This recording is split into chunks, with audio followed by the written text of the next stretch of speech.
อาตมาภาพก็ได้นำเอาพระธรรมเทศนาพื้นเมืองในเรื่องสุวรรณแปะคำผูกที่สองมาเล่าให้กับศรัทธาญาติโยมได้ฟังกันก็จบธรรมละเนาะจบธรรมพอดีศรัทธาญาติโยมที่ไปทำธุระมาแล้วเนาะเอาเข้ามาเนอะเข้ามาที่ได้ยินละครตองนี่วัดประตันเลินเนอร์อีญาติโยมที่ได้ฟังเสียงแวกกาวเสียงละกังก็วัดประทางเจริญเนอะปนตีละกังละเดี๋ยวอาตมาจบรายการเนี่ยอาตมาก็จะไปเคาะละฆังเหมือนกันอาตมาก็จะทำวัดสวดมนต์เหมือนกันเนอะคำเดียวหลังจากที่หลวงพ่อท่านพระครูวรธรรมนาถเข้ารายการอาตมาก็จะไปเคาะละฆังละศรัทธาญาติโยมมากันแล้วเนาะมากันเรียบร้อยป้อสมศักดิ์ป้อศักดิ์เนอะป้อศักดิ์ขาวเตี้ยป้อศักดิ์เยิงขันป้อศักดิ์จุดเตียนก่อนจุดเตียนได้จากสุมาขันแก้วทั้งสามเนาะจุดเตียนจะได้สุมาขันแก้วทั้งสามแล้วก็ลวดเยิงขันเลยเนอะป้อศักดิ์เนอะลวดเยิงขันเนอะป้อแหนนโยสานิสิโนวาราโพธิโมเลมารังสะเสนังมหันติงวิจโยสัมโพธิมากันจิงวะอนันตัญญลโนโยโลกุตตโมตังปนามามิพุทธังตังปนามามิธัมมังตังปนามามิสังฆังสาธุโอกาสะพันเตข้าแต่ปฏิทารายรัตนผ่านแผ่วปาเกี่ยวเจ้าสามประการและปาเกี่ยวเจ้าห้าจำพวกอันมีสรีทรัพย์ปัญโยพระพุทธเจ้าเป็นเก้าเป็นประธานเกี่ยวตั้งสามจุแห่งจุตินบน้อมกลีปูจาพระกวาอันว่าคุณพระพุทธเจ้ามี56คุณพระสัทธรรมเจ้ามี38นบน้อม8ใส่กล่าวคุณพระสังฆเจ้ามี14นบน้อมกลีปูจังคุณพระวิหารังมี80,000ยกย้อยื่น4ปันดวงนบปันพวงพระบาทพระธาตุเจ้าเจดีย์ตั้งเก้าไม้สลีมหาโพธิ์ผู้ค้าทั้งหลายจับขอสุมาลาโทษขอได้โปรดคุณแน่บัดนี้ผู้ศรัทธาผู้ค้าทั้งหลายก็ได้มาปากันมาจำศีลหักษา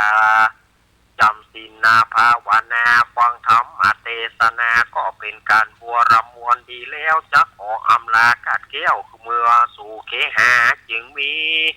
มาทุบุปาราชาดวงดอกเข้าตอกพร้อมเทียนงามปันเป็นสามโกธากปัทมาวิภาคเบื้องต้นหัวตีผู้ขาดจะขอสุมา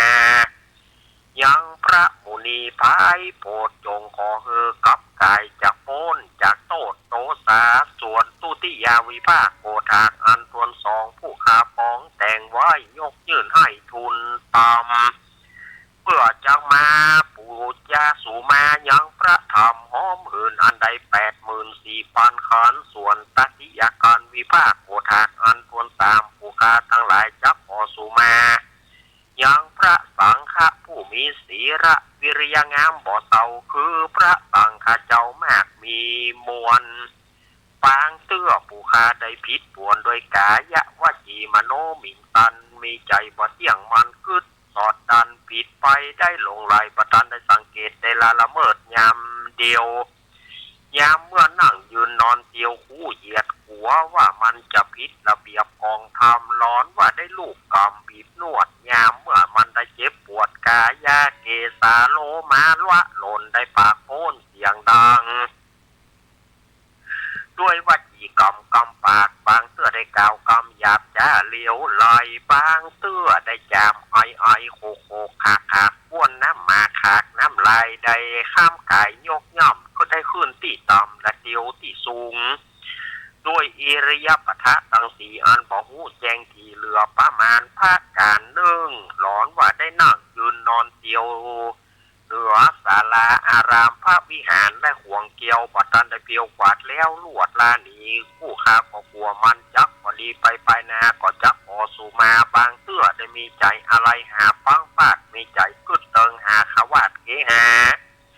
ร้อนได้ฟู่จาอูอวนกำเลนม่วนควรทำผู้ข้าก็มากลัวเป็นกำปากกลัวเป็นวจีกำปากแต่ดีลีปางเตื้อได้สุกบุรีอมเมียงหมากถมน้ำลายบากตำลงในเขตโขงอันวิเศษก็นับว่าเป็นเหตุปะมาตาหลอนว่าได้กล่าวกำมุสาล่ายเล่นใจตื่นเต้นกลางประชุมชนยามได้กระทำบุญกุศลอันนาบุญใหญ่กายะวจีมโนไปประทานหอมร้อนมีจิตใจจรแตกตื่นเอาเรื่องอื่นๆมาอู้กันเสียงมีนั้นแก้แก่นกลัวว่ามันบัถูกแม่นกองทำขออย่าให้ได้เป็นโตสนากรรมโตดใหญ่ไปไขว่ฟังมักกะตางนิวรวางโตดตองอันขอให้กับกายเป็นแห่งห้องอโหสิกรรมขออย่าให้ได้เป็นนิวรธรรมกรรมอาจักเป็นบาปอันจักหามลาบจันฟ้าและอมตะมหาเนรพานผู้ข้าตั้งหลายจะขอสู่มายังพระพุทธพระธรรมพระสังฆเจ้าผู้ข้าตั้งหลายนั้นเล่าขอกรมเก่ากาบสู่มานั้นจงจักมีเพียงแต่ดีลีกายะกัมมังวจีกัมมังมโนกัมมังสันจิจโตสังอาสันจิจโตสังอาติตะโตสังปัจจุปันนโตสังอนาคตะโตสังสัพพังโตสังขมันตุโนอ้าวสุมาเกี่ยวต่างๆได้เป็นบาปเป็นกรรมเนอะต่อไปก็จะได้กล่าวกรรมถวายเป็นกรรมถวายกันเตศเนอะตั้งนะโมพร้อมกันเนอะนะโมตัสสะภะคะวะโตอะระหะโตสัมมาสัมพุทธัสสะนะโมตัสสะภะคะวะโตอะระหะโตสัมมาสัมพุทธัสสะนะโมตัสสะภะคะวะโตอะระหะโตสัมมาสัมพุทธัสสะอิมานิมายังพันเตกัปปิยพันดานิสาปาริวารานิภิกขุสังฆสะโอโนจยามะสาธุโนพันเตภิกขุสังโฆอิมานิกัปปิยพันดานิสาปาริวารานิปฏิกันหาตุอัมหากังทีฆารตังนิตายะสุขายะข้าแต่พระสงฆ์ผู้เจริญข้าพระเจ้าทั้งหลายขอน้อมถวายกับปิยพันธ์กับทั้งบริวารทั้งหลายเหล่านี้แด่พระสงฆ์ขอพระสงฆ์จงรับกับปิยพันธ์กับทั้งบริวารทั้งหลายเหล่านี้ของข้าพระเจ้าทั้งหลายเพื่อประโยชน์และความสุข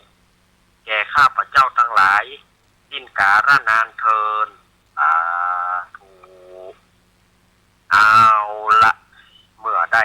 กล่าวกรรมถวายแล้วก็พ่อสมศักดิ์แม่สีเพนประเคนพระพุทธพระธรรมแล้วก็ประเคนกันเทศเนอะพ่อสมศักดิ์แม่สีเพนประเคนถึงพระพุทธพระธรรมพระสงฆ์แล้วก็ลวดถวายกันเทศแม่สีเพนก็จับหลังเลยจับหลังพ่อศักดิ์นะ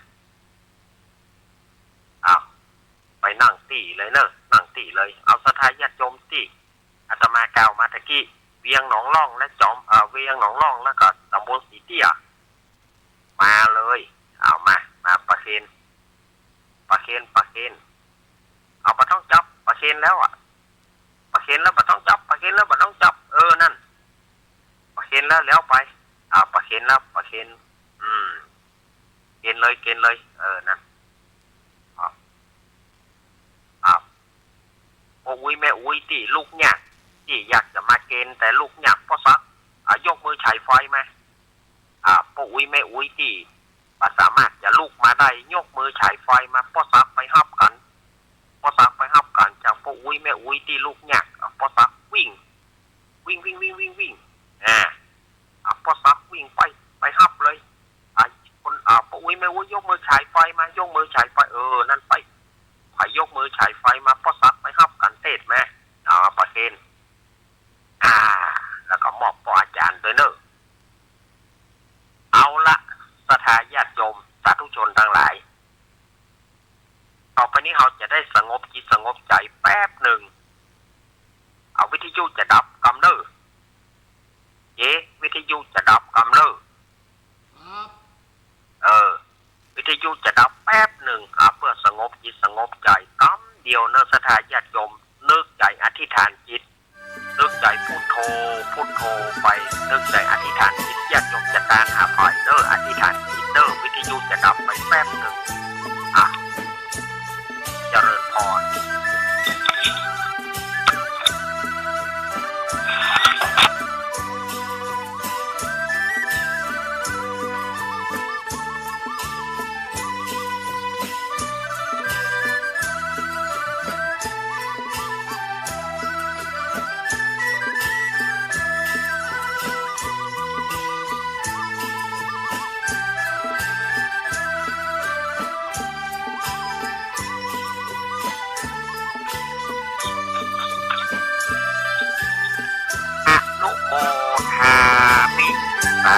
สาธุเอาละเมื่อเรียบร้อยแล้วศรัทธาญาติโยมก็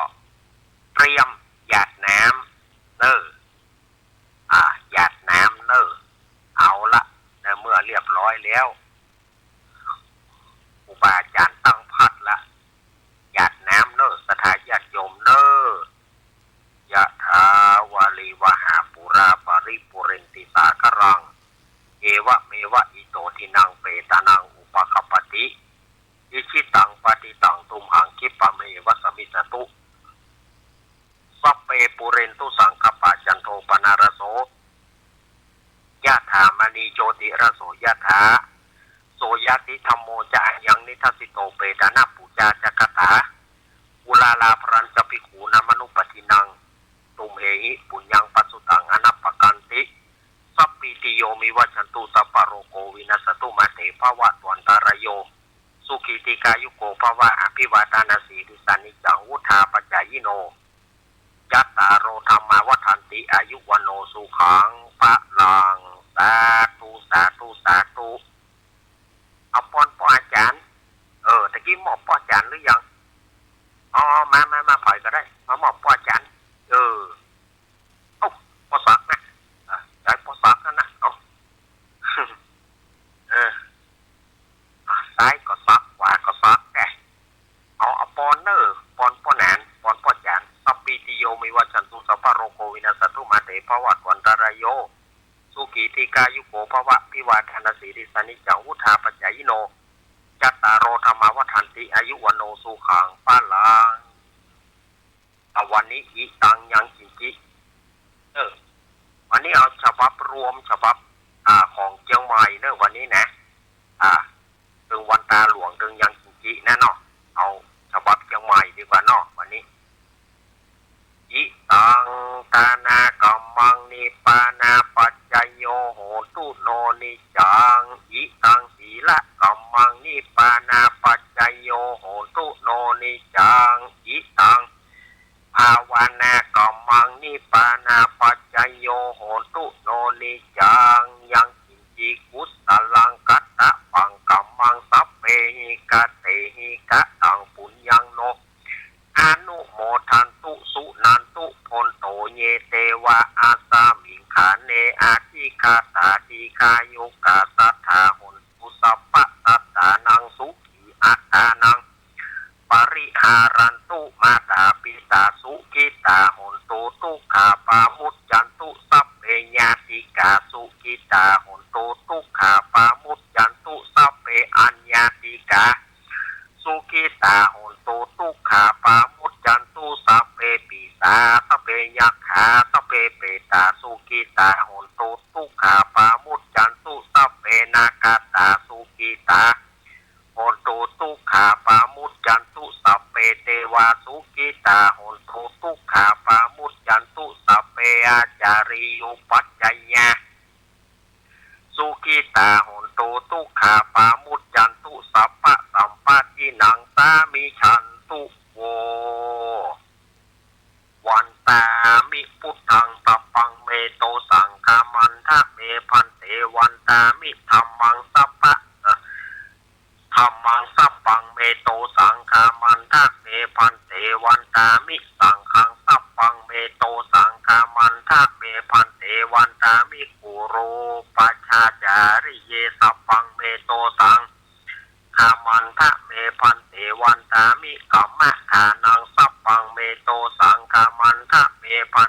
วันตามิอารามเมพัทธสีมายัง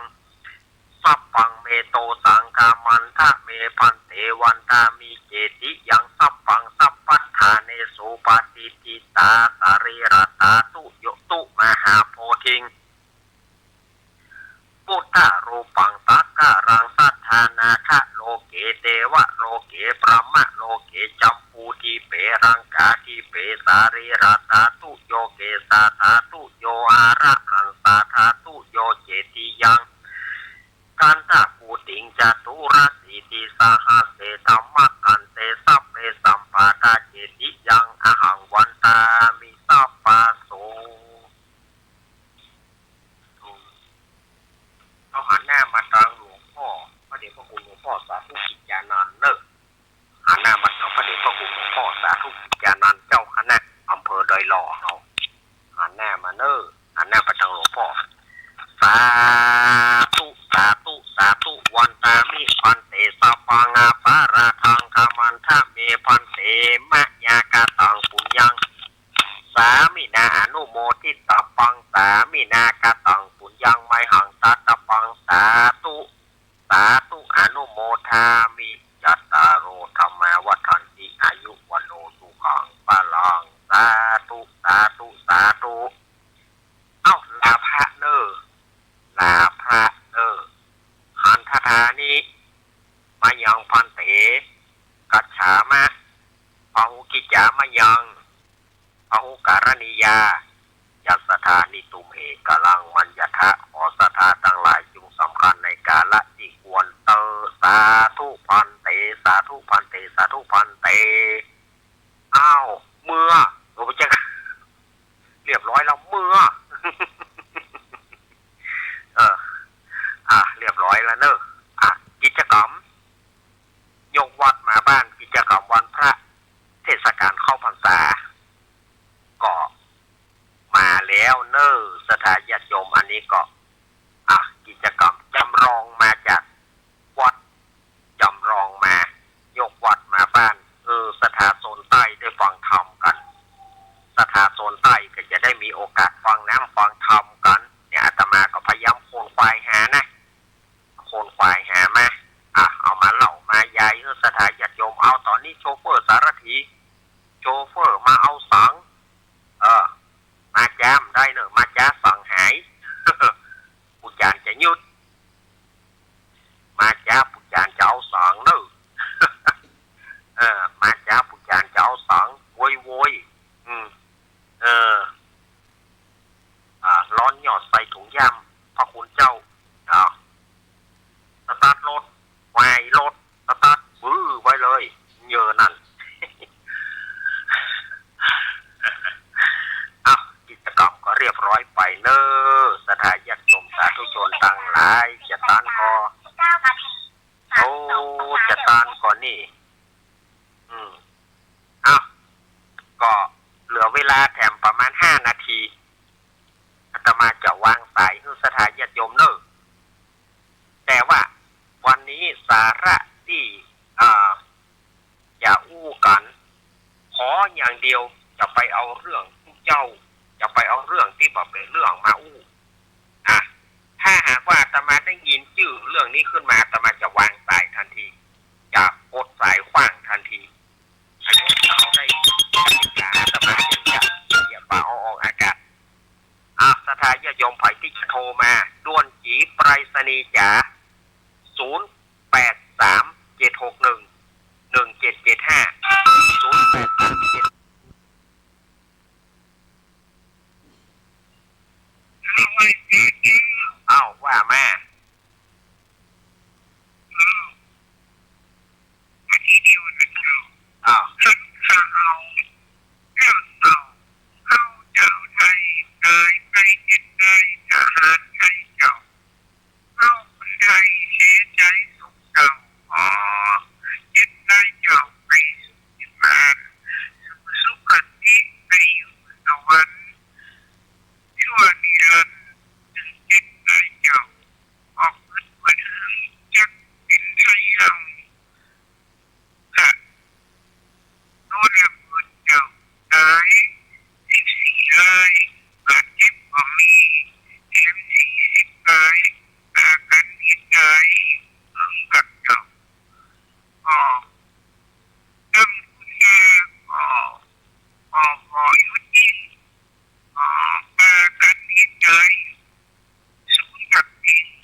ปอหลงพงมาแล้ว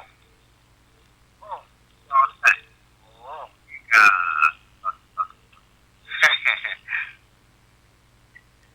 อาบน้ำอ๋อนอนแน่วันโอ้โหเราก็ยังไม่ได้ยังอ้าวขอบคุณหลวงพงเนอร์ขอบคุณเนอร์ครับขอบคุณปอหลงพงเนอร์ปอหลงพงป่าตางปอหลงพงป่าตางนี่กันหนึ่งในทีมงานธรรมะคลายเครียดของเขาปอหลงพงโอ้เปิ้ลก็ยินดีเนอร์โอ้โหสายเจริญปอนตอนนี้แม่เพนแต่งไฟกำลังใจแต่ละว่ากำลังใจร่างกายได้แต่งไฟกำลังใจได้แต่งคำเจ้าบางท่านจิตกำลังใจเน้นกันจีเด้อหยาดน้ำไปเลยแล้วเน้นเด้อหยาดน้ำแล้วเนาะร่างกายก็ครับได้ก็ซักกว่าก็ซักอีกมันจะไหวเนาะเจริญปอนยายพรว่าจะได้ยายพรเนี่ยว่าจะได้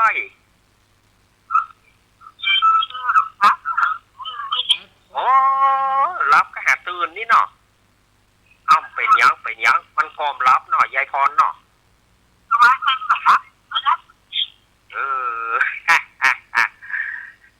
บอกว่ากันร่างกายเอาพักผ่อนไปติ๊กเนอะ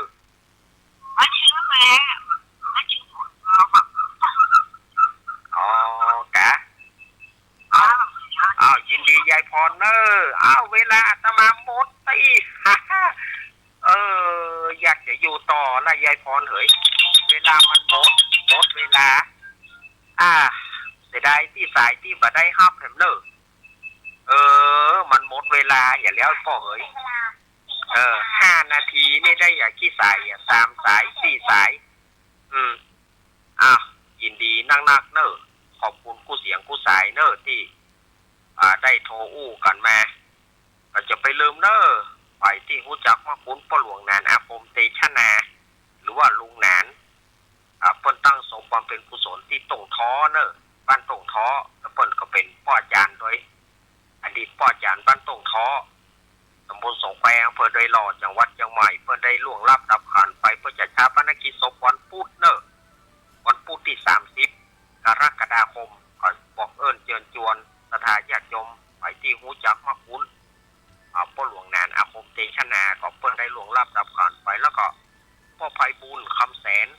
นี่ก็เปิ้นก็ได้ล่วงลับดับขันไปเลยเปิ้นตั้งศพที่วัดสันเมืองเนอะวัดเนี่ยอาตมาอยู่นี่วันอังคารที่29เพิ่นจะทำการชาปนกิจศพ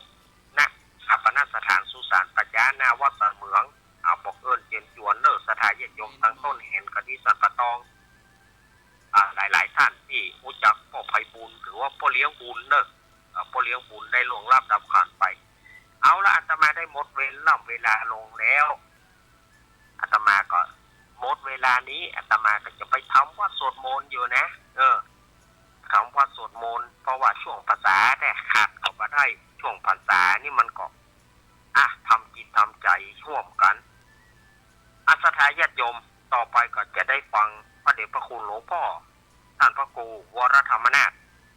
เจ้าคณะตำบลสันติสุขเจ้าอาวาสวัดหนองเหียงตำบลสันติสุขอำเภอโดยหล่อเปิ้นจะมาท่านี่แล้วขอกราบอาราธนานิมนต์พระเดชพระคุณหลวงพ่อขึ้นแท่นอาสนะขึ้นแท่นสงฆ์ก็เดี๋ยวเปิ้นจะได้ผู้รายการลำดับต่อไปอาตมาภาพผิดอันใดผู้ใดผิดพลาดไปขอสุมาอภัยศรัทธาญาติโยมเนอะอยู่ดีมีสุขอยู่ดีกินหวานต้านต้อมเหมือนกันจุผู้จุคนในตลอดภาษาเนอได้มรรคผลนิพพานกันคู่คนเนอะอภิวาทนาสีริสานิจังวุธาปัจจายิโนจัตตารโอธรรมวัฏันติอายุวโนสุขังปะลังขอเจริญปอน